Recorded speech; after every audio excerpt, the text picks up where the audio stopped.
So today the format will be in three parts. First of all, you will update about your progress in the last 1 week. Secondly, you will tell the problems which you are facing, and then I will discuss some questions of mains 2024 paper 2 questions, how to write the answer of those questions. Okay. So first, you will update your progress. Second, you will ask your questions, doubts, difficulties which you are facing. Third, I will discuss some questions of the 2024 paper 2. Okay. So one by one, please start updating what is your progress. Even if there is no progress, you can say, I have not done any study. I have not written any answer. Okay. Yes, Rahul. कैसे हैं आपसे Hi, good hello evening. मेरी आवाज आ रही है Yes, yes. आवाज आ रही है आपकी. I can hear you. जी सर मतलब लास्ट वीक मेरी ज़्यादा पढ़ाई हुई मतलब मैं मेरी तबीयत खराब थी और मेरी मॉम हॉस्पिटलाइज थी तो मैं पढ़ नहीं पाया ज़्यादा मैंने बस ओटी का एक चैप्टर प्लेन रीडिंग की है ऑर्गेनाइजेशनल स्ट्रक्चर की और बाकी जीएस का थोड़ा सा इंटरनल सिक्योरिटी पढ़ा है और उसके अलावा मैं कुछ ज़्यादा नहीं पढ़ पाया सर Commerce में any progress? कॉमर्स में सर सिर्फ ओटी का मैंने एक चैप्टर पढ़ा है ऑर्गेनाइजेशन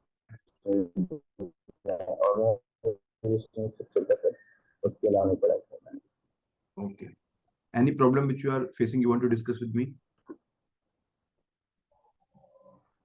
सर प्रॉब्लम बेसिकली मेरे को ऑर्गेनाइज पेपर टू में थोड़ा जो फील हो रहा है कि मतलब ना बहुत टॉपिक्स जो है उनको मतलब उनकी राशनिंग कैसे करो मतलब बहुत थोड़ा बर्डनिंग लग रहा है मतलब जैसे ना Uh, बल्कि लग रहा है थोड़ा आई वांट टू से कि तो उनकी राशनिंग कैसे करूँ like along with the job उनको मतलब सिंप्लीफाई या फिर उनको कम कैसे करूँ मतलब ज्यादा बल्कि लग रहा है देखिए फर्स्ट ऑफ ऑल तो you have to make the previous year sorry question as your base. एक और क्वेश्चन है सॉरी इसी के साथ ही कि मतलब कितना मेरे को वर्बेटिम डेफिनेशंस रखने की नीड है और कितनी मतलब अपने वर्ड्स में मैं लिख सकता हूँ एक उसमें थोड़ा बैलेंस आउट नहीं कर पा रहा हूँ Okay, I got your point. I'll answer both these questions. Okay, there is one candidate who has not appropriately mentioned the name, uh, profile name. This is use BVVVVV. So can you please rename yourself and give the proper name? Please rename yourself, give the correct name. And okay, so please, I'm requesting one candidate. Okay, okay, Ayan, got it. Thank you for updating.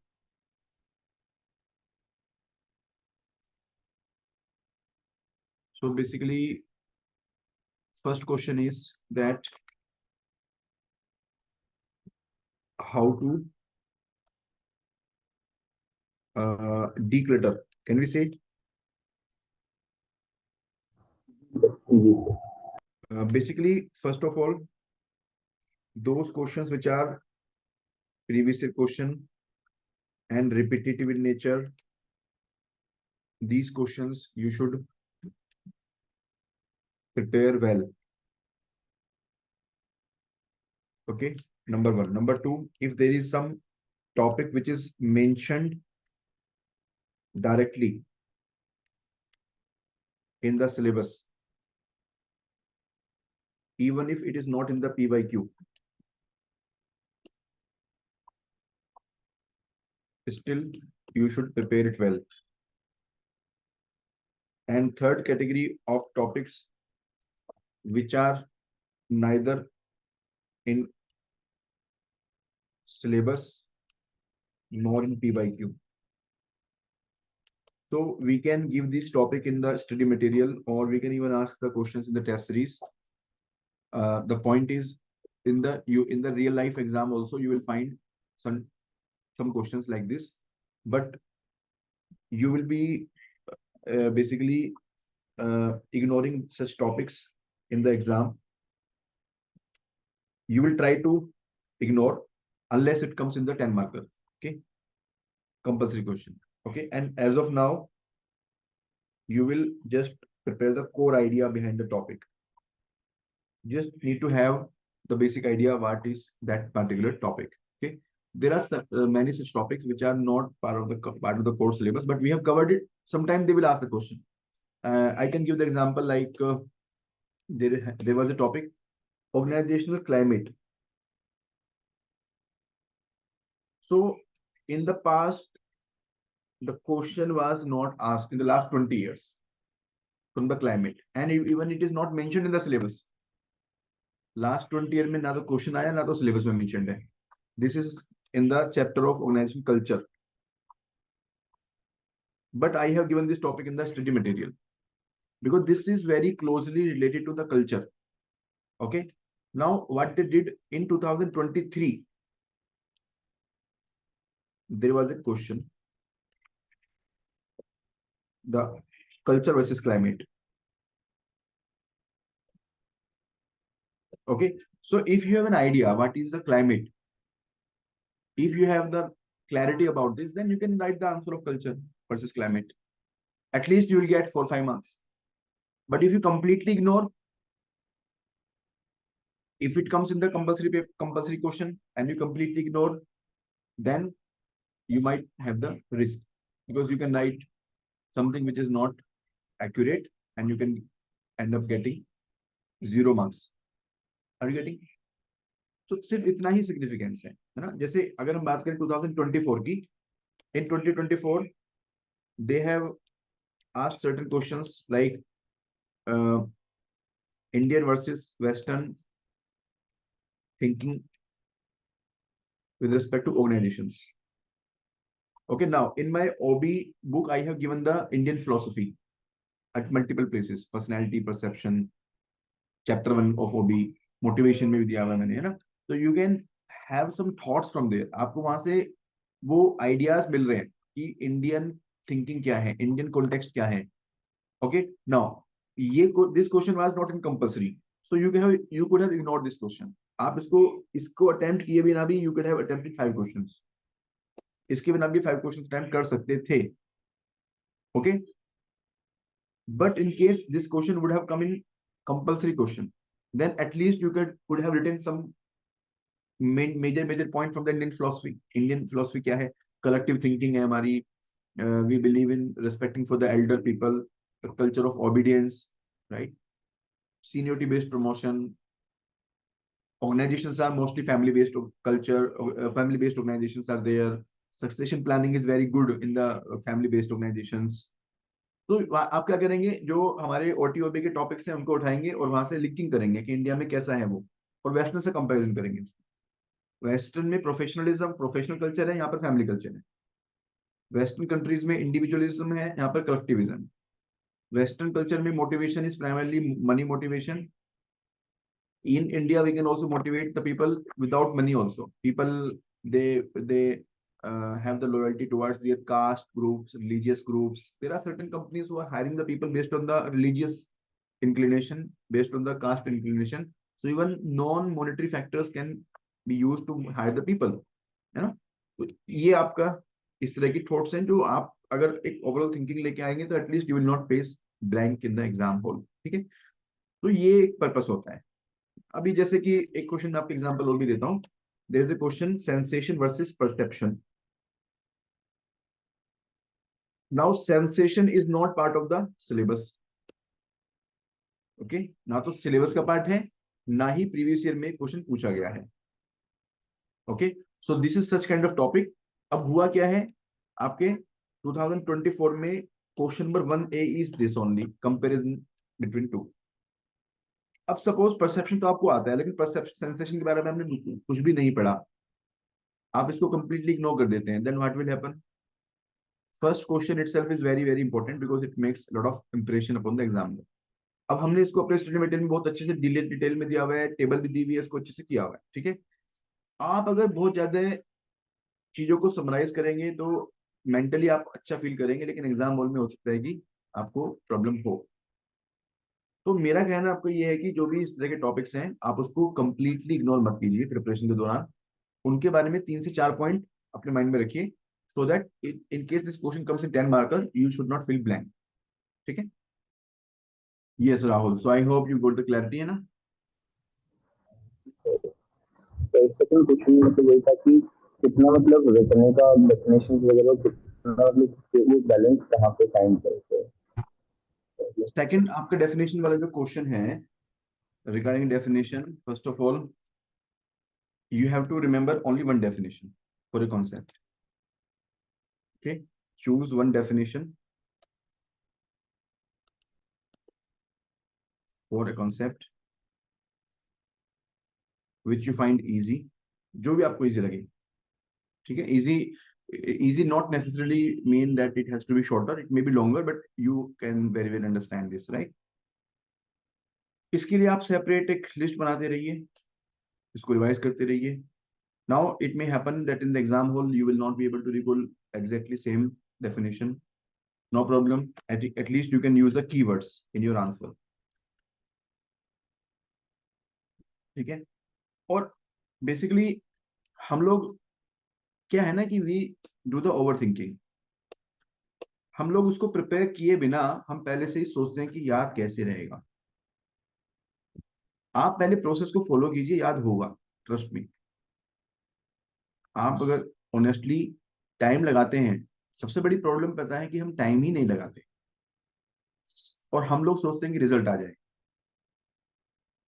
GS हमारा major time किल कर देता है और हमें पता भी नहीं चलता. उसका पनिशमेंट हम कॉमर्स को देते हैं. टाइम देंगे नहीं और हम एक्सपेक्ट करेंगे कि हमें रिजल्ट आ जाए, हमारे मार्क्स 300 आ जाए. कैसे होगा? ये आपकी अकेले की गलती नहीं है, हर किसी के साथ में ऐसे होता है. Because we want instant result. हमें लगता है कि अब ऑप्शनल लिया है ना, तो मतलब बिना पढ़े 300 नंबर आ जाए. अच्छे नोट्स आ गए तो बस नोट्स हाथ में आते ही हमारे नंबर आ जाएंगे. देखो, मेहनत आपको करनी पड़ेगी. मैं आपको बिटर ट्रूथ बता रहा हूँ. ग्रांटेड आप लेंगे तो प्रॉब्लम है, शॉर्टकट कुछ भी नहीं है. लेकिन अगर आप करेंगे तो मैं आपको ये भरोसा दे सकता हूँ कि मार्क्स स्कोर होंगे. प्रोसेस आपको फॉलो करना पड़ेगा. बोरिंग प्रोसेस है, कोई बहुत ज्यादा इंटरेस्टिंग नहीं है. For that matter GS also. GS में हमें इंटरेस्टिंग क्यों लगता है थोड़ा बहुत? क्योंकि करंट अफेयर्स होता है यहाँ पे. करंट अफेयर्स खत्म कर दो, जीएस में कुछ भी नहीं. कोई इंटरेस्ट नहीं बचेगा आपको, कुछ पढ़ने का मन नहीं करेगा अगर करंट अफेयर्स ना हो. तो करंट अफेयर्स हम यहाँ पे भी डाल रहे हैं आजकल. टेलीग्राम चैनल पे आप फॉलो कीजिए उसको. डेली बेसिस पर मैं 2 से 3 न्यूज डालता हूँ. आपका इच्छा होनी चाहिए कि आप करंट अफेयर्स फॉलो करो, उसके थ्रू आप सब्जेक्ट को इंटरेस्टिंग बनाओ, है ना? तो हम लोग कोई शॉर्टकट की तरफ ना जाएं. लेकिन हाँ, डेफिनेटली इसका मतलब ये भी नहीं है कि हम सब कुछ करें. हमें हर चीज को एक राइट पर्सपेक्टिव में करना होगा. तो for every definition try to remember keywords. उस डेफिनेशन की अगर एग्जैक्ट डेफिनेशन याद नहीं है तो कोई बात नहीं है, कीवर्ड्स आप याद रखिए. Fine. Same goes for the quotations. Quotations में आपको you just have to remember 10 quotations for OT, 10 for OB, 10 for HRM, 10 for IR. यानी टोटल कितना हो गया? 40. मैं तो कह रहा हूँ 40 भी आप 20 कर दो, कोई 20 आपको याद रह जाए. एग्जाम हॉल में आपको टोटल कितने क्वेश्चन करने होते हैं पता है? 19 क्वेश्चन करने होते हैं. 19 में से आप 10 कोटेशन भी यूज करके आ जाना, you will get the advantage of quotations. मतलब 40 कोटेशन टारगेट बनाओ, 20 याद करो, 10 कोटेशन यूज करके आओ. तो कोटेशंस आप किस बेस पर प्रिपेयर करेंगे? जो कोटेशन मल्टीपल जगह पे यूज हो सके, है ना? पूरा हमारा पेपर होता है एथिक्स का, पूरा पेपर होता है एसए का. एसए के पेपर में भी हमें 50 कोटेशन से ज्यादा याद करनी नहीं पड़ती, जबकि वो पूरा पेपर कोटेशन बेस्ड पेपर होता है. ऐसे में है कंटेंट क्या है, कोटेशंस के अलावा आप क्या उसमें याद करोगे? तो मैं आपको यहाँ पर 50 कोटेशन के लिए बोल नहीं सकता, क्योंकि ये कंप्लीट पेपर के लिए आप 50 कोटेशन याद करोगे. यहाँ पर तो आप 20 भी याद कर लो तो बहुत बड़ी बात है. तो जब हम वैल्यू एडिशन की बात करते हैं, वी आर नॉट सेइंग कि that you now have to do every value addition that we are providing. हमारा प्रोवाइड करने का पर्पस ये है कि आपके आंसर में डाइवर्सिटी आए. अगर वो 10 कोटेशंस मैं आपको चूज करके दे दूंगा तो सारे लोग वही लिख के आएंगे, सब लोग वही लिख के आएंगे, तो it will be answer of coaching industry which will not be appreciated by UPSC. UPSC marks फिर नहीं देगा आपको अगर सब लोग सेम कोटेशन हर चैप्टर में लिख के आ रहे हैं. इसलिए आपको हम फ्रीडम दे रहे हैं. अगर सपोज 400 लोग ऑप्शन लिखते हैं तो 400 लोग अलग अलग डेफिनेशन लिखें, उसमें अलग अलग कोटेशन यूज करें, ताकि आंसर में वैरायटी आए, डाइवर्सिटी आए, सब लोगों को फायदा होगा उससे. ठीक है, तो अपने टेम्परामेंट के हिसाब से आप उसको चूज कीजिए. ठीक है. Any other question Rahul? Shivang study better to search, मतलब अगर मैं अपने इंडिविजुअल पर्सपेक्टिव से पूछूं क्या लेना चाहिए सर, आपकी मतलब वॉइस बेनिफिशियल। क्लियर नहीं है Rahul, your voice is echoing actually. आप टाइप कर दीजिए, कोई बात नहीं। Okay, I go to the next person.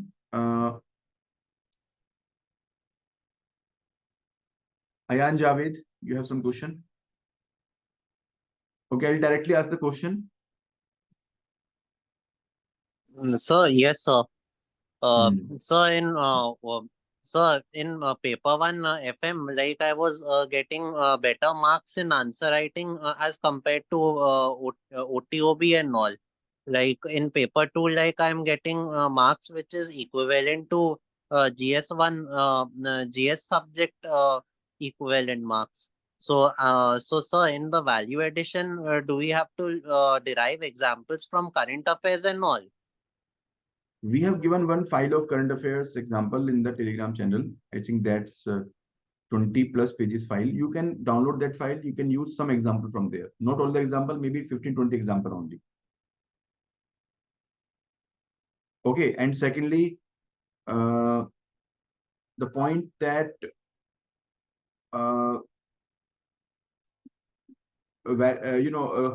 as far as marks are concerned, you're getting low marks.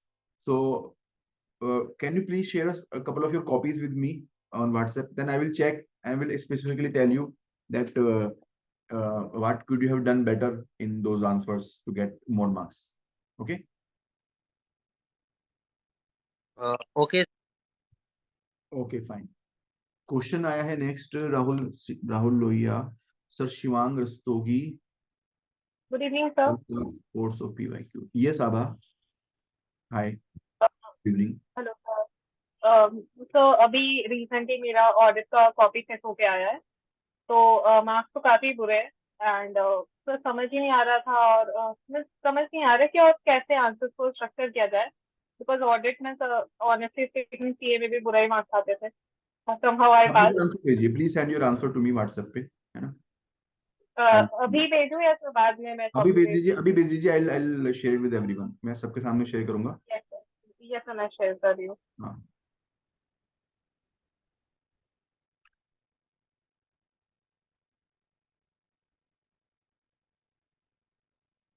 Okay, next person Yash धनुरकर। Yes, good evening, sir.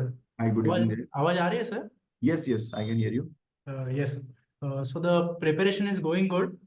थोड़ा सा answer writing में lag हो रहा है, वो ये वीक में मैं रेगुलराइज कर दूंगा। और जैसे राहुल के क्वेश्चंस थे, मेरे भी क्वेश्चन सिमिलर लाइंस पे ही थे। और जस्ट एक एडिशन पूछना चाहता था कि जैसे एफएम हो गया या तो ऑडिटिंग हो गया, उसमें अगर कुछ रियल लाइफ एग्जांपल्स अपने को पता हो, फॉर एग्जांपल रेशियो एनालिसिस हो, तो अपने को पता है कि सर्विस इंडस्ट्री में थोड़ा सा ज़्यादा होता है, कॉस्ट प्लस मार्कअप मॉडल है, और जैसे मैन्युफैक्चरिंग में थोड़ा कम होता है, तो ऐसा एग्जांपल कोट करना चाहिए। वो आपका Yes, suggestion? absolutely must use. If you have example, please use it. Okay sir. And last session sir we are discuss, आपने कोड्स और एग्जांपल्स का पीडीएफ शेयर किया होता है, वो टेलीग्राम पे सर नहीं मिल पाया है, स्पेशली कोड्स का, तो क्या आप रीशेयर कर पाओगे? देखिए, पीडीएफ के बारे में मैंने प्रॉमिस तो नहीं किया होगा, as far as I remember. Examples हमने डाले थे टेलीग्राम चैनल पे, वो आपके टेलीग्राम चैनल पे अवेलेबल हैं। Quotations and definitions and all, ये हम हार्ड कॉपी में शेयर करते हैं कुछ। आई डोंट रिमेम्बर कि हमारे मेंटरशिप में का पार्ट है कि नहीं है, मुझे देखना पड़ेगा कि कैसे हम आपको प्रोवाइड करा सकते हैं। ठीक है, ओके मतलब सर। पीडीएफ तो डायरेक्टली शेयर नहीं होती है, ये तो मैं श्योर हूँ, ना ही मैंने ऐसा कुछ प्रॉमिस किया होगा। लेकिन एग्जाम्पल के बारे में मैंने बोला होगा, एग्जाम्पल्स ऑलरेडी शेयर्ड हैं व्हाट्सएप पे, टेलीग्राम चैनल पे। उसमें आप जाकर के फाइल्स में आप सर्च कीजिएगा, तो you will find A file, है ना? Yes yes sir. हाँ, और अगर आपने हमारे स्टडी मटेरियल यूज कर रहे हैं, तो स्टडी मटेरियल के में ही काफी डेफिनेशंस, कोटेशंस हैं, तो I think you should use those in case you are using our material. Yes, I am using your material, so Fine. so that serves the purpose, right? Yes, yes, yes. Enough. Okay. Examples के लिए आपको additional file हमने share की है, और बाकी जो value editions हैं, कोटेशंस हैं, डेफिनेशंस हैं, वो सब आपकी स्टडी मटेरियल वाला ही है, उसमें कुछ अलग से आपको लेने की जरूरत नहीं है। Okay send the copy sir. Okay, अब अयान आप भी सेंड कर दीजिएगा। Yes, sir. Okay, Excuse me, sir. Yes yes Ayan, yes please.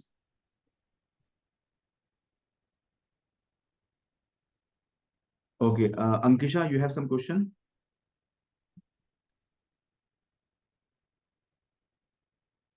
Shreya, you have some question? Okay, in case you don't have any question, you can type no question, or you can unmute and you can say no. Please reply, I will request. Uh, uh, Good yes, evening, sir. sir. Yeah, hi, good evening, Shreya. Sir preparation तो ठीक चल रही है but थोड़ा answer writing में पीछे है and मेरे को पर्टिकुलरली ये पूछना था कि जैसे दिसंबर एंड तक बेयर मिनिमम टारगेट सर कितने पूरे हो जाए, और सर आंसर राइटिंग में थोड़े से मार्क्स का अगर इम्प्रूवमेंट हो सके तो पर्टिकुलरली पेपर 2 में।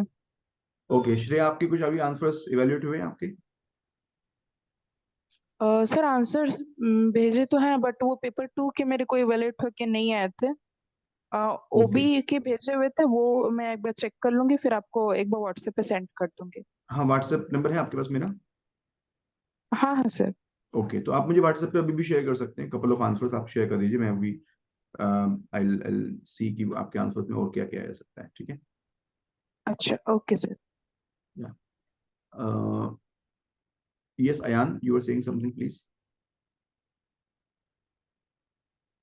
अयान, मुझे आपके आंसर्स नहीं Yes. मिले। Uh, okay. So actually, my one more question. Like, बहुत टाइम होता है कि जैसे we won't be जैसे थोड़ा in points like we can't remember. So at least like in a question when we are confronted in optional. So if they ask a question, then do we have to write be very specific, or like can we give a general multidimensional answer to that question in optional? Depends upon the topic. So can you give example of some topic, some name of topic? So actually, I'm check first. Can I check the like whether you have got it in WhatsApp? हाँ, please हाँ, please send it. I have not got it actually.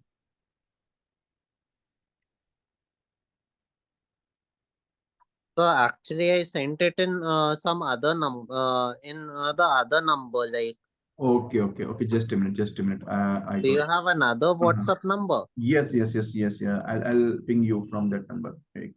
Just a minute. आप मेरा दूसरा number जो students को मैं use करता हूँ वो नंबर मैं आपको देता हूँ, क्योंकि वो मेरे पास अभी लैपटॉप पर ओपन है। आप मुझे इस नंबर पर शेयर कर दीजिए, 9811210379। Okay, Okay, sir. हाँ, thank you. Uh, so how? Uh,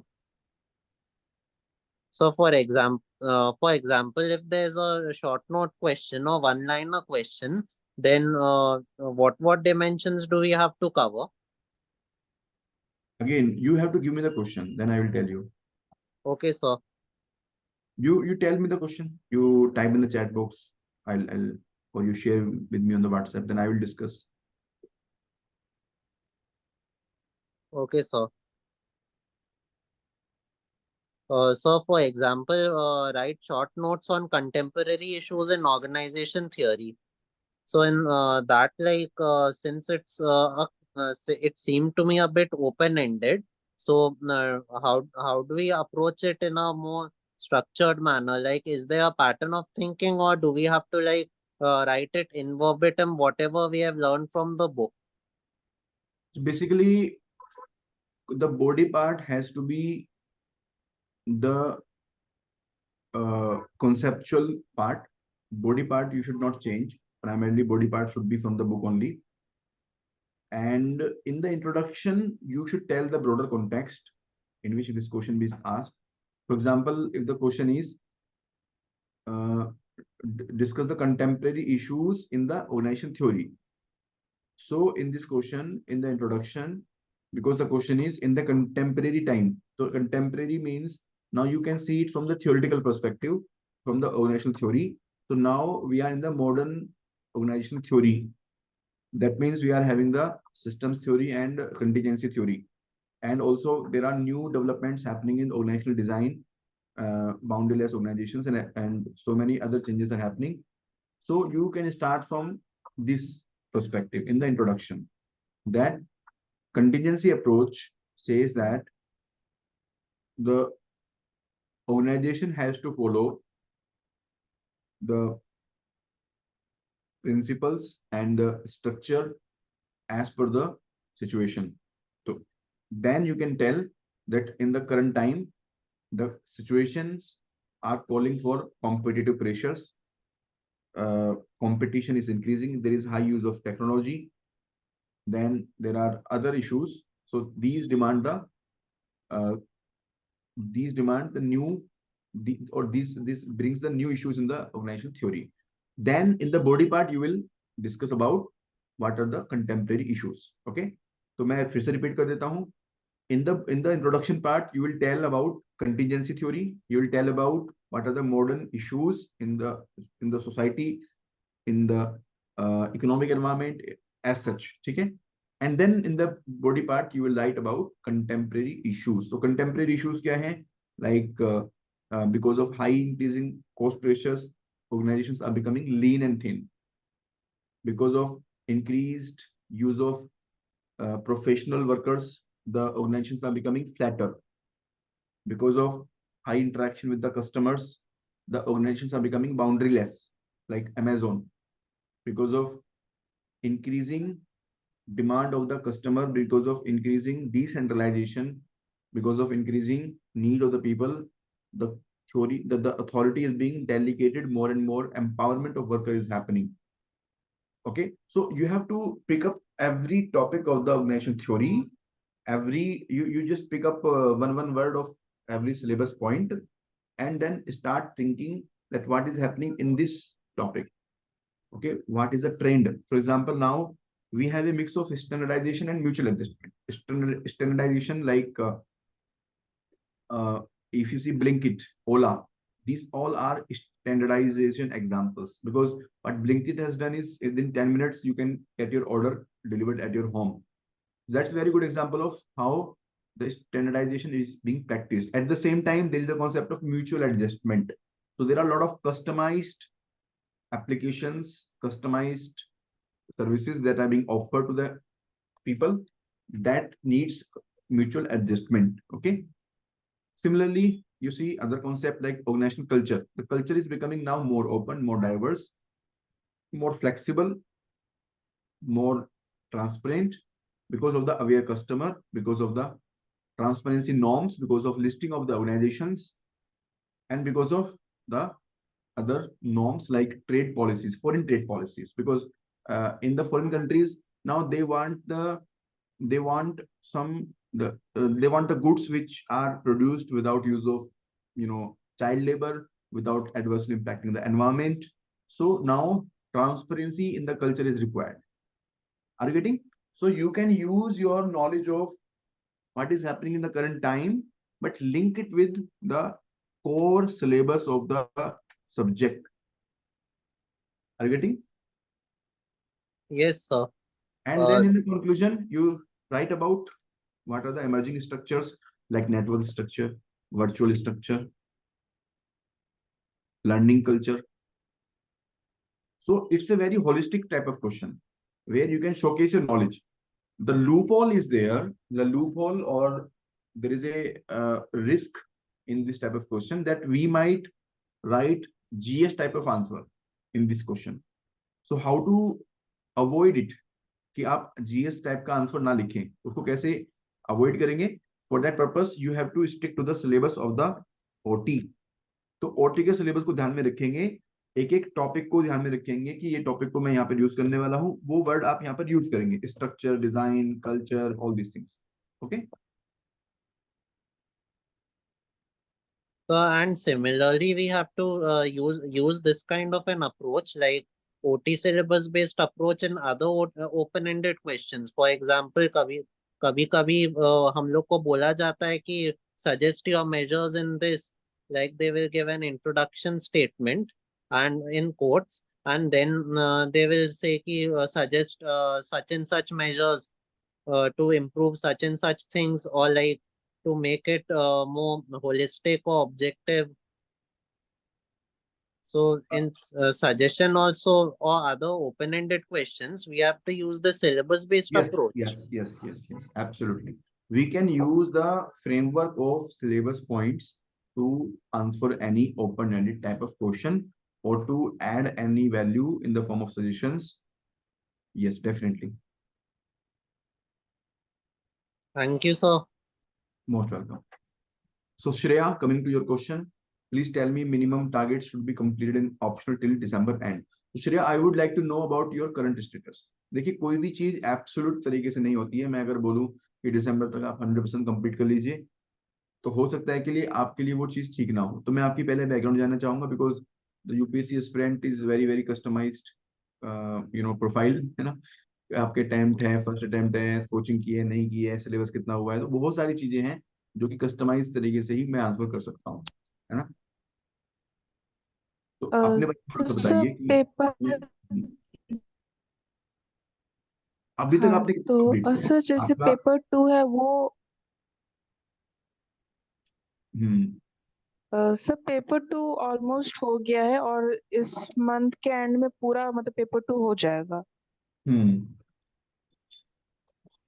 ठीक है, वेल एंड गुड। अगर एंड ऐसा उसके बाद सर तो एफएम हम्म अगर ऐसा है एंड ना तो सर एफएम का जो थ्योरी पार्ट है वो सर कवर किया हुआ है। Very good. एफएम का जो थ्योरी पार्ट है वो कवर किया हुआ था एंड उसमें न्यूमेरिकल्स मैंने नहीं टच किए हैं, कैश फ्लो और रेशियो बनाया हुआ है। ऑडिट सर कंप्लीट है, बट सर मेजर प्रॉब्लम है कि सर जैसे टैक्सेशन और कॉस्टिंग वो मैंने ट्राई करा था, बट मेरे को थोड़ा समझने में भी प्रॉब्लम आती है और बहुत ही मेरे को लगता है कि सर टाइम टेकिंग भी होगा। हम्म तो सर उसके देखिए, लिए कुछ पहली बात तो मतलब क्या सॉल्यूशन? इनकम टैक्स में there are some changes which were which happened in July 2024। तो कुछ चेंजेस भी इसमें आए हैं, आप वो भी कंसिडर कीजिएगा। और इनकम टैक्स में अगर आपको प्रॉब्लम है तो आप थ्योरी को बेस बनाइए। आप सिंपल उसमें कीजिए कि जो प्रीवियस ईयर क्वेश्चंस आए हैं, you should answer these questions, previous year questions, ठीक है। सेकंड चैप्टर सब्जेक्ट आपने बताया ऑडिटिंग का। ऑडिटिंग में आपको प्रॉब्लम आती है? नहीं सर, टैक्सेशन और कॉस्टिंग में। कॉस्टिंग में कहाँ पे प्रॉब्लम आती है आपको? सर मेरे को मतलब वो समझ में ही नहीं आता, और अगर समझ में आ जाए तो सर न्यूमेरिकल मेरे से बनता नहीं है सर। मतलब पर्टिकुलरली ये दो सब्जेक्ट्स में मतलब मैंने ट्राई करा था कि ये खत्म भी कर दूं, बट मैंने थोड़ा सा ही पढ़ के देखिए मतलब इसमें ऐसा साइड है कर दिया सर, फिर पेपर में स्विच कर दिया। कोस्टिंग में ऐसा है कि पहली बात तो दो टॉपिक ऐसे हैं, कॉस्ट शीट और प्रोसेस कॉस्टिंग, जो बहुत आसान है। इनको तो आप कर लीजिए, ठीक है। प्रीवियस क्वेश्चन कम से कम कर लीजिए। इस बार भी जो प्रोसेस कॉस्टिंग में क्वेश्चन 1992 का रिपीट हुआ था, तो एटलीस्ट प्रीवियस क्वेश्चन कर लीजिए।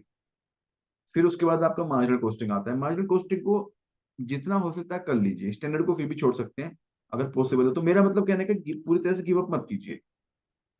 अगर आपको नहीं कुछ टॉपिक समझ में आ रहा है तो एक दो चार वीडियो देख लीजिए यूट्यूब पे, है ना। दो टीचर के देख लीजिए अलग अलग। लेकिन मेरा पर्पस ये है कि आपको नहीं छोड़ना चाहिए एज ऑफ नाउ, है। और इनकम टैक्स में थ्योरी को जो प्रीवियस क्वेश्चन आए हैं उनको करके जाइए, न्यूमेरिकल छोड़ दीजिए। एफएम को की स्ट्रेंथ बनाना होगा। एफएम में आपको सारे टॉपिक को अच्छे से करना होगा, न्यूमेरिकल थ्योरी। अगर आपने थ्योरी अच्छे से कर लिया तो वेल एंड गुड, ठीक है। और सिलेबस की जहां तक बात है, तो अगर आपने का स्टेटस ये है कि आपने पेपर 2 कंप्लीट कर लिया है, पेपर 1 में थ्योरी एफएम की हो गई है, तो आप दिसंबर एंड तक टारगेट कर सकते हैं to complete the entire syllabus. कोई प्रॉब्लम नहीं है, राइट। सर एफएम में जो एक अमेलगेशन चैप्टर है उसका भी मतलब न्यूमेरिकल्स कंपलसरी या उसमें मतलब थ्योरी सिर्फ करके हो सकता है? Corporate structuring, corporate structuring chapter है, amalgamation is in the final accounts in the financial accounting. Am I right? हाँ सर। तो कॉर्पोरेट यस सर। स्ट्रक्चरिंग में क्वेश्चन नहीं आता है, न्यूमेरिकल क्वेश्चन नहीं आता है। अच्छा, okay sir, thank you sir.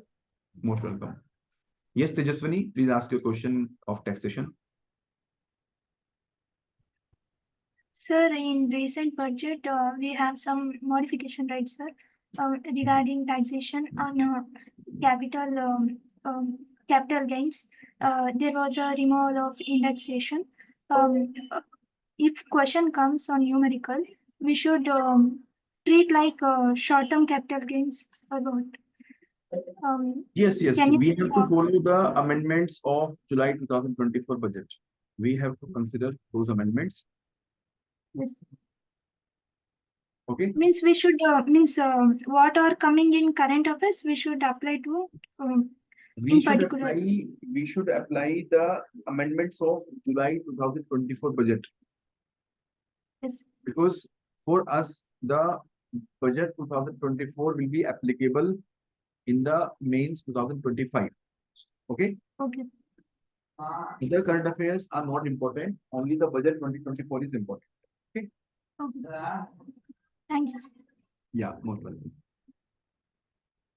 Okay, there was a question from Rahul Lohiya. Sir, should we Shivang Rastogi sir का course of PY should I take it considering the cost benefit along with job? देखिए, अगर आप course लेना चाहते हो तो ले सकते हैं, कोई नुकसान नहीं है। उसका रीजन क्या है कि he will be exclusively focusing on the PYQs. He will be discussing, and I think it's a shortcut kind of thing where you can revise your entire syllabus of theory. Paper 2 especially आप उसको पूरा revise कर सकते हैं, और he can give you insights from his own experience that how to cut short the journey, how to use the time properly. ठीक है, around 20 to 25 sessions होंगे तो आपको भी एक फ्लो बनेगा, एक आपको भी एक जो टॉपर की पर्सपेक्टिव से आपको चीजें देखने को मिलेंगी, और साथ में और भी एडवांटेज होंगे कि आप जीएस की चीजें भी डिस्कस कर सकते हो। तो इस तरह से अगर आप देखो तो कोई नुकसान तो नहीं है, फायदा ही फायदा है। इसीलिए इसको मतलब इस समय पे हमने स्टार्ट भी किया है कि he is free also. Actually उन्होंने अभी जो नवंबर का महीना है उनका कम्प्लीटली फ्री है, उनकी ट्रेनिंग दिसंबर मिड में स्टार्ट होगी, तो ही इज अवेलेबल। और आपके लिए भी ये बहुत ही प्रोडक्टिव टाइम होना चाहिए, क्योंकि प्रीलिम्स के बाद में हमारे पास टाइम नहीं है, तो ये सबसे प्रोडक्टिव टाइम है। तो अगर आप ऑप्शनल में ज्यादा समय दे सकते हो तो मेरे हिसाब से देना चाहिए, और you can go for it, it is worth it, मैं ये कह सकता हूँ। Because I know he has a commitment and we have discussed it very well. He will be giving the 100% in this course. और I think एक आपको एक glance पे देखने को मिलेगा कि किस तरह से आप क्वेश्चन को अप्रोच करें, और इतने सारे क्वेश्चन वहाँ पे डिस्कस होंगे, और अगेन उनका खुद का जो फर्स्ट हैंड एक्सपीरियंस है वो आपको काम आने वाला है। ठीक है, तो आप देख सकते हैं। In fact what we are considering कि फर्स्ट सेशन आपके लिए ओपन कर देते हैं, जो लोग क्योंकि कुछ लोग आपके मन में ये अप्रेंशन हो सकता है कि किस तरह का सेशन रहेगा, हमारे लिए सूट करेगा कि नहीं करेगा। कुछ लोगों के मेरे पास क्वेरीज आई हैं कि वो ज्वाइन करना चाहते हैं, लेकिन फर्स्ट सेशन को they want to attend the session so that they can get a feel. तो हम देखते हैं कि या तो आपके लिए फर्स्ट सेशन ओपन कर देंगे, या तो हम इसको वीडियो आपके लिए प्रोवाइड कर देंगे, so that you can see how is it functioning and then you can proceed. ठीक है, तो फर्स्ट सेशन हमारा 25 अक्टूबर को है, तो आई विल ट्राई, मैं रिक्वेस्ट करके शिवांग से कि he can open his session at least for our students. तो आप वहां पर यू कैन कम 25 अक्टूबर को 8:30 PM पे आप आइए, अटेंड कीजिए, और फिर डिसाइड कीजिए कि how it is going to help you. लेकिन मुझे ऐसा लगता है कि बहुत अच्छी अपॉर्चुनिटी है, क्योंकि साइकोलॉजिकल बेनिफिट बहुत होने वाला है आपको। यू नो, अगर आप 20 यानी 20 सेशंस आप मान लीजिए, 20 sessions you are going to spend with him live, है ना, तो आपको साइकोलॉजिकल बूस्ट काफी मिलेगा कि यार इसके बंदे की सोचने का तरीका कैसा है और मैं कैसे सोच रहा हूँ, क्या गैप है, मैं उसे कैसे फिल करूँ। तो रेगुलरली आपका एक बड़ा कंपोनेंट भी आपका कवर हो जाएगा, और आपका साइकोलॉजिकल बूस्ट भी मिल जाएगा, और ये बहुत ही अप्रोप्रिएट टाइम भी आपका सबसे अप्रोप्रिएट टाइम है। अगर आप करना चाहते हैं तो आई विल डेफिनेटली सजेस्ट। आप में से कुछ लोगों ने एडमिशन ले भी लिया है, ऑलरेडी डिसाइड भी कर लिया है ना। So can I make a request? हाँ जी। Sir, in this session, will it be possible for you कि जैसे स्पेशली पेपर 1 में FM और टैक्सेशन का अगर आप 1-2 सेशन ले पाए for PYQ, you being chartered accountant, तो शायद वो एक मतलब अगर PYQ का टैक्सेशन और FM का particularly theory part yes, I am planning. Yes, I am planning. Yes. कि मतलब वी विल गेट हैंग की how to write particularly UPSC में टैक्सेशन और एफएम के थ्योरी आंसर्स कैसे लिखने हैं या फिर प्रेजेंटेशन कैसे करना है सर। Fine, no problem. Thank you sir. Sir ये सेशन जो जिसको मुझसे चाहिए वो तो आप मुझे मेंटरशिप सेशन में मांग लिया करो, तो मेरी तरफ से है ही आपके लिए अवेलेबल है ना। यहाँ पर तो ये जो कोर्स है तो शिवांग स्पेसिफिक है, इसमें मेरा कोई इंटरवेंशन नहीं है, बस मेरा एक कमिटमेंट है उनसे। मैंने बोला है कि भाई आपको वैल्यू पूरी देनी है। In fact he has told me कि मैं सर पूरी वैल्यू देना चाहता हूँ, I want to give 100% of mind. And he is a teacher type of person. मतलब एक दो तरह के टॉपर होते हैं, एक होते हैं जो जैसे तैसे बन जाते हैं, लेकिन वो वास्तव में मेहनत करके बंदा बना है और वो पढ़ाते भी हैं। He is mentoring many at other institute also, तो he is a core teacher. तो जब इस तरह के लोग होते हैं ना, और वो कहीं एंगेज्ड भी नहीं है उस तरह से कि भाई वो ट्रेनिंग चल रही है साइड में कुछ कर रहे हैं, वैसे वाले टाइप का माहौल नहीं है उनका। Proper he is completely devoted to this initiative in the next 1.5 month. In addition to he may be doing something else also, मतलब कुछ और mentoring भी कर रहे हो सकते हैं वो GSVS की, लेकिन अभी as of now he is focusing in the commerce with us. तो मतलब उस पॉइंट ऑफ व्यू से मैं अगर बोलूँ तो वहां पर भी आपको जो वैल्यू मिलेगी वो वैल्यू अलग है, और यहाँ वाली वैल्यू तो आप मुझसे ले ही सकते हो, मैं तो आपके लिए अवेलेबल हुई, है ना। सर ये सेशन ऑफलाइन ऑनलाइन दोनों अवेलेबल होंगे, सिर्फ ऑफलाइन होगा सर? ऑनलाइन होंगे प्राइमरली, और ऑफलाइन में अगर दिल्ली के अंदर हमारे पार्टिसिपेंट्स होते हैं तो आप लोग वहां पर you can have 1 or 2 meetings with Shivang. He keeps coming, वो आज भी यहाँ पर आए थे, वो तो ओवन में आते रहते हैं। तो अगर आप मिलना चाहते हो एक दो बार वहां पे आके मिल लीजिए अपने, आके जो है you can have that sessions. अगर आप दिल्ली में हो तो आप तो दिल्ली में हो ही, और जो लोग दिल्ली NCR में हैं वो लोग भी हम एक मीटिंग टाइप का रख सकते हैं। तो मुझे लगता है ना ये बहुत अच्छी चीज है, क्योंकि पता है क्या होता है कि जीएस वगैरह में बहुत आप लोग कहते हो कि सर जीएस में बहुत टाइम निकल जाता है। उसका कारण है क्योंकि जीएस का इकोसिस्टम बहुत ज्यादा स्ट्रांग है। जीएस में इतने सारे इंस्टीट्यूट हैं, इतने सारे टेस्ट सीरीज हैं, इतने सारे टीचर्स हैं, इतने सारे यूट्यूब चैनल्स हैं, तो जीएस अपना टाइम खुद आपसे ले लेता है। और कॉमर्स में क्या है कि लिमिटेड प्रोग्राम्स है, लिमिटेड टीचर्स है, लिमिटेड रिसोर्सेज हैं। तो यहाँ पर आप कहीं ना कहीं आपको लगता है कि बस ठीक है यही तो करना है, और वो हो नहीं पाता है। तो मुझे ऐसा लगता है कि ये जो इस तरह की अपॉर्चुनिटीज हैं कि कोई आकर के आपको खुद आपको इनवाइट कर रहा है कि भाई आइए और मैं आपके साथ ये डिस्कस करने वाला हूँ, तो don't take it as a course. इस तरह से मत लेके चलिए कि मुझे कोर्स करना है, ये लेके चलिए कि यार बढ़िया है, मतलब ये तो कोई पर्सन जिसने अभी रिसेंटली भी एग्जाम दिया है, ऑलरेडी क्वालिफाइड है, ऑलरेडी मतलब कॉमर्स ऑप्शन से ही उसने एग्जाम क्वालिफाई किया हुआ है, तो let's take the opportunity hand on. और वो कंप्लीटली डेडिकेट करने जा रहे हैं अगले, उनका पर्सपेक्टिव मुझसे हो सकता है कि काफी चीजों में डिफरेंट भी हो, तो आपको एक नया पर्सपेक्टिव भी मिलेगा, जो पर्सपेक्टिव शायद मैं आपको नहीं दे पा रहा हूँ वो पर्सपेक्टिव दे पाए। क्योंकि होता ये है कि देखिए मैं आपको एक चीज बता देता हूँ, जो ये टॉपर लोग होते हैं ना, इनके साथ में एक एडवांटेज क्या होता है कि ये लोग बहुत सारे लोगों के संपर्क में होते हैं, कम से कम 100 टॉपर्स के संपर्क में होते हैं, आपस में डिस्कस कर रहे होते हैं कि यार तुमने कैसे मार्क्स स्कोर किए थे, तुमने क्या टेक्निक यूज की थी, है ना। तो वो कुछ कुछ चीजें उनको लेटेस्ट वाली वो मिल जाती है, शायद वो चीज शायद मैं भी आपको ना दे पाऊँ। मतलब हो सकता है कि वो एक्सपोजर मुझे भी ना मिला हो, जो कुछ और टेक्निक उनके पास हो। और वो टेक्निक ऐसे नहीं है कि वो आपको, मैं उनको बोलूंगी आप ये टेक्निक आके बता दीजिए तो वो टेक्निक बता देंगे, ऐसा नहीं है।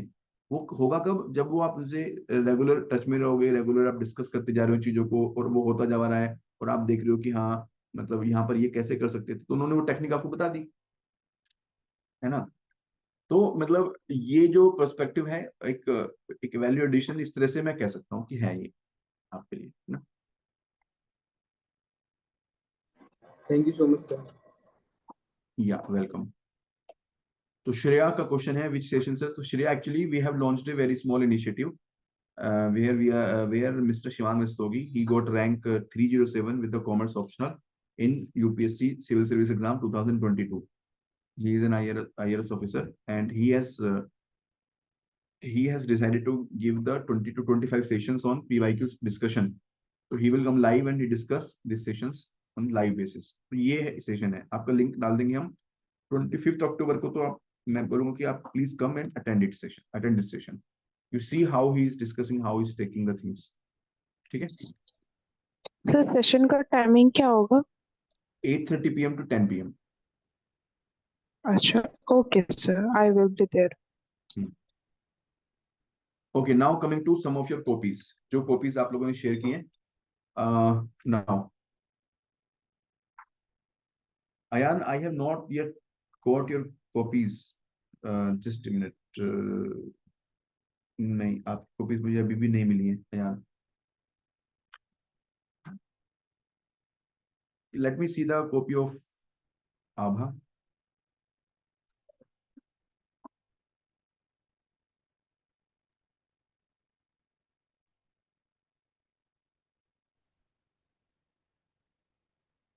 Okay, I will be sharing this copy with everyone, and everyone please take a note of this कि मैं उनको जो फीडबैक देने जा रहा हूँ आप भी उसको उस तरह से फीडबैक को अंडरस्टैंड कीजिएगा. ठीक है. सो this is an opportunity for everyone. You learn from the mistakes of Abha and how she has done and how you can learn from this. Okay. So this is a question. Auditor is a watchdog and not a bloodhound. 15 marks question. The perception of auditor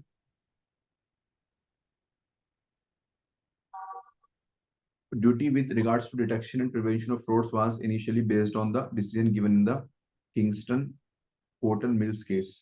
It was noted that auditors were appointed by the shareholders in general meeting and so are responsible to them and not to the directors. The duty of auditor is to be, he must not certify what he does not believe to be true and must take reasonable care. And what is the reasonable care? What there is nothing where suspicion is aroused. Auditor can rely on the opinion of expert. Just in time. Okay.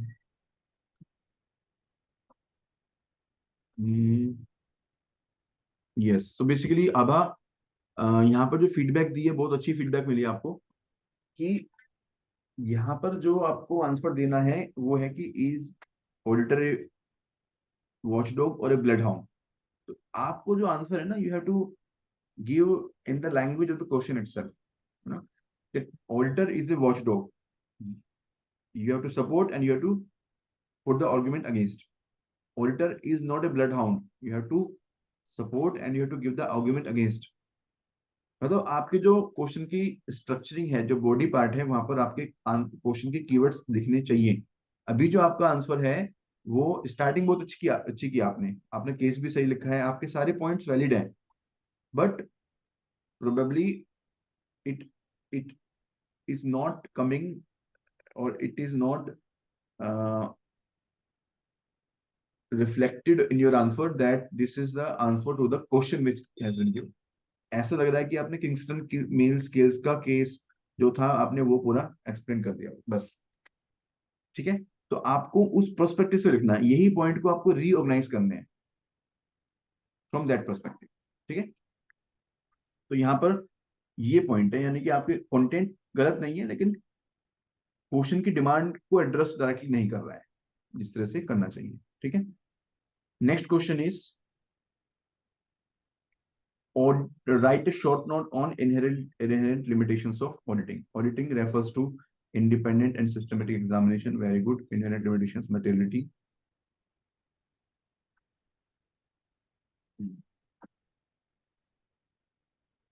Sampling. Objectivity. Revise करने की जरूरत है आपको. In fact इन्होंने marks आपको ज्यादा दे दिए हैं. इनहेरेंट लिमिटेशंस के बारे में क्वेश्चन है, पहले रिवाइज कीजिए कंटेंट को. आपने लिमिटेशंस ऑफ ऑडिटिंग लिख दी है, तो मैं अगर होता तो मैं उसमें आपको 3 नंबर देता. ओके. ठीक है. तो आपने बोला था कि आपका सी में भी आपका ऑडिटिंग वीक पोर्शन था, है ना. तो थोड़ा सा जब आप पढ़ेंगे ना अच्छे से पढ़िए, आप उसको समझ के पढ़िए थोड़ा सा. और ये सारे प्रीवियस ईयर क्वेश्चन है, सब क्वेश्चन आ चुके हैं पहले से ही, डायरेक्टली अवेलेबल है आपके इसमें स्टडी मटेरियल में डायरेक्टली दिए हुए हैं. तो आप यहाँ पर अंडरस्टैंड कीजिए, एज इट इज मेमोराइज कीजिए और क्वेश्चन को पढ़ के क्वेश्चन के अकॉर्डिंगली आप उसको आंसर कीजिए. ठीक है.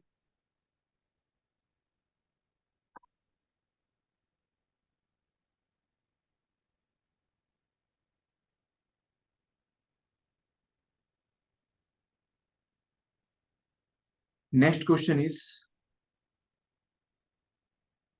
Discuss various disqualifications of company auditor.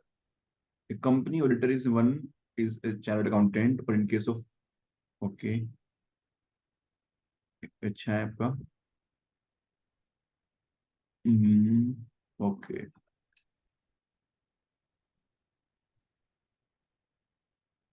Body corporate office employ partner holding security regulatory non registration regulatory disqualification तो कोई नहीं है actually company audit company professional disqualification नहीं पॉइंट नंबर 2 and 3 भी डिस्क्वालिफिकेशन नहीं है actually disqualification is only section 143 आपको यही पॉइंट जो आपने 7 पॉइंट लिखे हैं ना इसको डिटेल में इलाबोरेट करना है And इसमें और भी बहुत सारे पॉइंट्स थे which I should have added. Consequences of disqualification, loss of reputation, future disciplinary action, removal from auditor appointment. नहीं ये जीएस का आंसर नहीं है ये सब जीएस में लिखना होता है आप स्टार्टिंग में लिख सकते हैं पर्पस ऑफ डिस्क्वालिफिकेशन पर्पस क्यों है ये डिस्क्वालिफिकेशन क्यों रखा गया है so that there is independence so that there is no conflict of interest इसलिए डिस्क्वालिफिकेशन रखा गया है इन चीजों के बारे में बस उसके बाद में आप ये पूरा कंप्लीट लिखेंगे ये कंटेंट ही आपका जो है 1.5 पेज का हो जाएगा सेक्शन 143 की डिस्क्वालिफिकेशन अगर कोई मेंबर आईसीए में रजिस्टर्ड नहीं है तो वो कोई डिस्क्वालिफिकेशन थोड़ी है वो तो पर्सन एलिजिबल ही नहीं है डिस्क्वालिफिकेशन क्या होता है कि वैसे वो एलिजिबल है लेकिन because of certain conditions this person is not allowed to act as an auditor disqualification का मतलब ये है कि वैसे एलिजिबल है यानी कि वो प्रैक्टिसिंग भी है सारी चीजें हैं बट बॉडी कॉर्पोरेट है तो अलाउड नहीं है अगर उसका पार्टनर है एम्प्लॉय तो अलाउड नहीं है मतलब वैसे एलिजिबल है तो डिस्क्वालिफिकेशन का मतलब ये है ओके तो बेसिकली जो हमारा कंपनी ऑडिट है ना कंपनी ऑडिट तो क्लियरली कंपनी लॉ है इसमें कुछ करना ही नहीं है हमें कंपनी लॉ में जो लिखा हुआ है as it is copy paste करना है सबसे इजी पोर्शन है कंपनी ऑडिट में चाहे आपका राइट्स है ड्यूटीज है qualification disqualification audit report appointment process सारी चीजें आपकी कंपनी लॉ है प्योरली कंपनी लॉ है बस उसमें से आप हल्का सा वैल्यूएशन करेंगे कि ऐसा क्यों है ये आप 1-2 सेंटेंस में लिखेंगे ठीक है बाकी इसमें कोई भी चेंज नहीं करना है आपको okay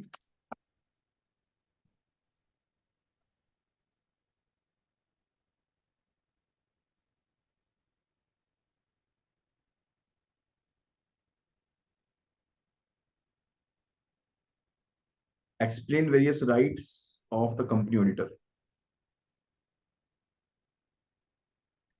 statutory rights right to access ठीक है very good ये आपका ये ठीक है आपने टू द पॉइंट लिखा हुआ है सारी चीजें इसमें मार्क्स भी आपको ठीक मिले हैं 11 मॉडिफाइड रिपोर्ट इसमें आपको अच्छा लिखा है तो आपको अच्छे मार्क्स मिले हैं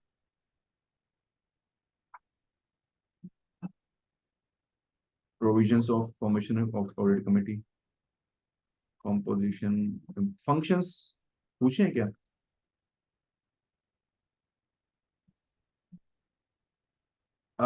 फॉर्मेशन एंड कंपोजिशन के बारे में क्वेश्चन है ना फंक्शन तो पूछे ही नहीं है So content नहीं था तो I thought that I should. अगर कंटेंट नहीं होता तो आपको लिखना ही नहीं है छोड़ दीजिए उसको आप एक पेज का आंसर लिखिए आपको उसमें भी 4 नंबर मिलेंगे 2 पेज लिखेंगे टाइम वेस्ट होगा नंबर सारे मिलेंगे और नेगेटिव इंप्रेशन जाएगा So I think I got into graduation mode. हाँ ग्रेजुएशन Filling कोड the, नहीं जाना है trying to fill the pages. हाँ नहीं जाना है वो मैं देखता हूँ बहुत लोग ऐसे करते हैं कि सर एक्चुअली हमें लगा था कंटेंट ठीक नहीं है तो आपने तो फिर भी बाद में लिखा है लोग तो उल्टा करते हैं लोग पहले लिख देंगे फंक्शन सेकंड पेपर पे वो फिर वो आंसर स्टार्ट लिखेंगे कॉम्पोजिशन क्या होता है फॉर्मेशन क्या होता है और उनसे पूछेंगे आपने ऐसा क्यों किया सर हमें पता था कि कंटेंट नहीं है हमारे पास में इसलिए हमने पहले इधर उधर की बातें लिखी फिर हमने बाद में लिखा उसमें तो 2 नंबर मिलेंगे उल्टा और कम हो जाएंगे number of marks So I'll take care of this. ठीक है तो आई थिंक आपका कॉपी तो सही चेक हुआ है आप इसको जो कमेंट्स हैं उसको कीजिए और यही आपका एडवांटेज है आंसर राइटिंग का कि आपका पढ़ने का तरीका भी सही हो जाता है आपकी अंडरस्टैंडिंग भी और पता चल जाता है कि क्या अंडरस्टैंडिंग में इश्यूज हैं है ना तो आप इसको ठीक कीजिए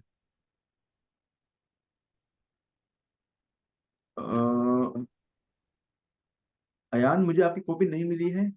Sir, but did I have to send it on your number which you shared in the chat? Yes yes yes. Sir, in WhatsApp or like? हाँ, WhatsApp please, WhatsApp. Okay, this is your other number. Yes yes yes actually. तो या फिर आप 1 minute रुकिए, मैं खुद ही forward कर देता हूँ दूसरे नंबर से, wait a minute. Okay, and देखिए जो भी लोग यहाँ पर हैं, आई एम रिक्वेस्टिंग कि please keep learning from others. ठीक है, जो भी मैंने फीडबैक दी अभी, जैसे आबा को मैंने फीडबैक दी, तो everyone should learn from others mistakes. You should not think कि सर मेरा आंसर नहीं है तो मैं क्यों सुनूं उसको। आपको दूसरे के आंसर से सीखने को मिलेगा, इससे बड़ी अपॉर्चुनिटी नहीं होती है। Because you are preponing your learning. अगर आप दूसरे के आंसर से सीख रहे हैं तो इसका मतलब it's a very good aspect. write a short note on contemporary issues in वो का बहुत very very lengthy introduction. Introduction should not be more than 2 to 3 lines. ठीक है, कंटेम्पररी इश्यूज ये ठीक है आपने, tall hierarchy to lean, strict specialisation to ये chain of command to gross, ये ठीक है। एग्जांपल कभी थोड़ा ऐड कर सकते हैं। Contemporary challenges, greater interconnected witness with super environment, elevation of order of needs of younger employees, increased pace of technological. So Ayan, what I'm noticing you in your copy is that you are writing a very very dense answer. You have to make it more crisp. Don't write so long explanations. Be to the point. Okay, ये आपके बारे में मेरी observation है। How is the system's approach to OT different from contingency approach? Modern school of organizational theory is built upon the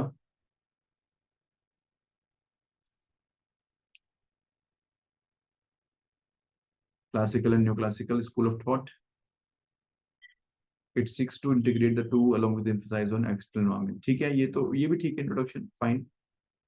कुछ आप thinkers का इसमें नाम ऐड कर सकते हैं। Systems approach was initiated by Chester Barnard with the help of social system approach, then later on Katz and Kahn and others they also came. तो thinkers का नाम आप इसमें ऐड कर सकते हैं। Proponents of modern approach as an open system, multidisciplinary, dynamic system. Fine. Meaning, okay, systems approach, integration with external environment, specificity.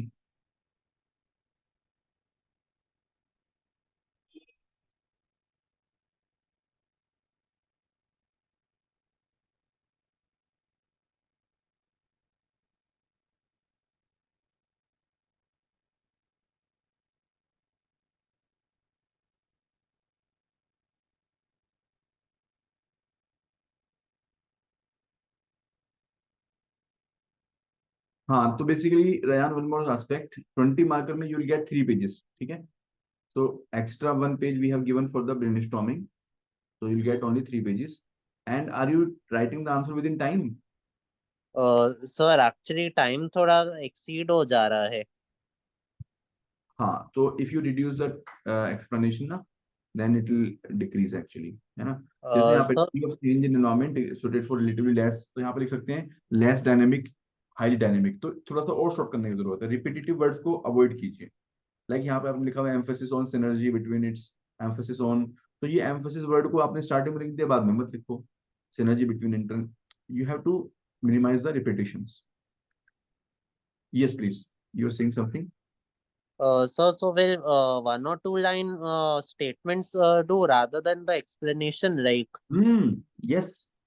So जैसे point number like one sentence, one main sentence, then the next point, and अगर scope मिला तो then 1 or 2 corporate examples. Yes yes yes, कुछ हमने copies जो डाली थी ना टॉपर्स की, वो एक बार आप वापस से पढ़िए, उनको अच्छे से एनालाइज कीजिए कि उन्होंने कैसे लिखे आंसर्स। ठीक है, Okay, sir. Compare HR approach with behavioural science approach.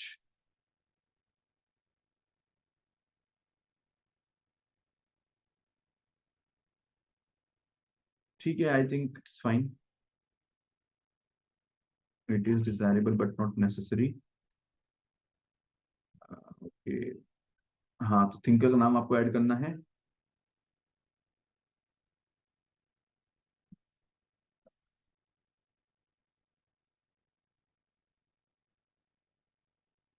हाँ, देखिए ये आपको फर्स्ट पेज में ही लिखना है कि डिजायरेबिलिटी क्या है. बहुत अच्छी कमेंट आपको दी हुई है यहाँ पे. ये सब की जरूरत नहीं है कि it is having the origin from multiple discipline. ये सब जरूरत पूछा ही नहीं गया, तो आपको लिखना ही क्यों है ना. आपको स्टार्टिंग यहाँ से करना है. Immediately after the first paragraph ना, you directly come on to this desirability. At least 100 words you have written which are not required, है ना. आपके ये पॉइंट अच्छे हैं, ये पॉइंट आपने Yes, यहाँ sir. पर लिखे हुए हैं. लेकिन आपने, ओके, ठीक है, नॉट नेसेसरी. अब अगेन आपने यहाँ पर बहुत ज्यादा एक्सप्लेनेशन दे दी है भाई. Study of hobbies not necessary. आपने यहाँ पर पूरा पैराग्राफ दे दिया है, जरूरत ही नहीं है. Directly come on to the point. Number 1 2 3 4 ओ सर, डायरेक्टली पॉइंट लिखो. ये कुछ थिंकर्स के नाम भी इसमें लिख सकते हो कि मतलब क्यों डिजायरेबल नहीं है. तो जैसे कि जो डिजायरेबल है वहां पे भी लिख लिख सकते हो. जैसे अगर आप मोटिवेशन के बारे में लिख रहे हो तो मोटिवेशन में कौन सा थिंकर है. चेंज मैनेजमेंट के बारे में लिख रहे हो तो कर्ट लेवाइन का रेफरेंस दे सकते हो. मोटिवेशन का ना लिख रहे हो तो कंटीजेंसी थ्योरी, प्रोसेस थ्योरी लिख सकते हो, है ना. तो बस मैं ये बोलना Yes, चाहूंगा कि sir. आपके पास कंटेंट तो अच्छा है, लेकिन थोड़ा एक्स्ट्रा आप लिख रहे हैं जिसकी जरूरत नहीं है. शायद वो फिलर अप्रोच आप फॉलो कर रहे हैं, जो की जरूरत नहीं है यहाँ पे. तो please look into the previous, sorry, look into the toppers copies. Toppers copies को बार बार देखिए और देखिए कि उन्होंने आंसर को कितना कंसाइज वे में लिखा हुआ है. ट्रांजिशन में उन्होंने कोई पैराग्राफ नहीं लिखा. इंट्रोडक्शन में सिर्फ 2 लाइन में खत्म कर दिया. टू द पॉइंट लिखते हैं, कोई एक्स्ट्रा एक्सप्लेनेशन नहीं होती. एग्जाम्पल कैसे ऐड ऑन करते हैं वो मैंने आपको दिखाया था प्रीवियस सेशन में. आप थे प्रीवियस सेशन में क्या? माधव अग्रवाल की कॉपी मैंने आपको उसमें दिखाई थी. उन्होंने मार्किंग की भी है. एग्जाम्पल जहाँ पे स्टार्ट होता है तो वो एक पार्टिकुलर वे में उसको मार्किंग कर देते हैं. जैसे एक मैंने कॉपी दिखाई थी नीपा मनोचा की. Nipah Manocha rank 144. तो उनकी पेपर 1 की कॉपी थी. उनमें उन्होंने क्या किया हुआ था, एक ट्राइंगल बनाया हुआ था. ट्राइंगल बना बना करके उन्होंने एग्जाम्पल शो किए हुए थे. तो please look into the toppers copies. Toppers copies देखिए तो you will get more and more clarity. ठीक है. Yes, sir. Thank you, sir. या Uh, so in 20 markers, so in this current context, we current examinations in 2024, like this, we'll get only 3 pages for 20 markers. क्या, sorry, 20, या यार 20 marker. Paper 2 3 page, paper 1 4 page. Oh, This year they have, this is a pattern. Like till previous year they used to give 3 pages for paper 1 also. uh, to increase my marks in paper 2, I should kind of try to concise the content a Yes, bit yes, yes, yes. rather than trying to make it more detailed. I should Yes, try to make it in a more pointer yes, format. yes, yes, yes. And I should finish the answers within 3 pages. Yes, yes, yes. 15 marker also, 20 marker also. Only in one question they have given 4 pages. सिर्फ एक question में दिया था 4 pages का उन्होंने.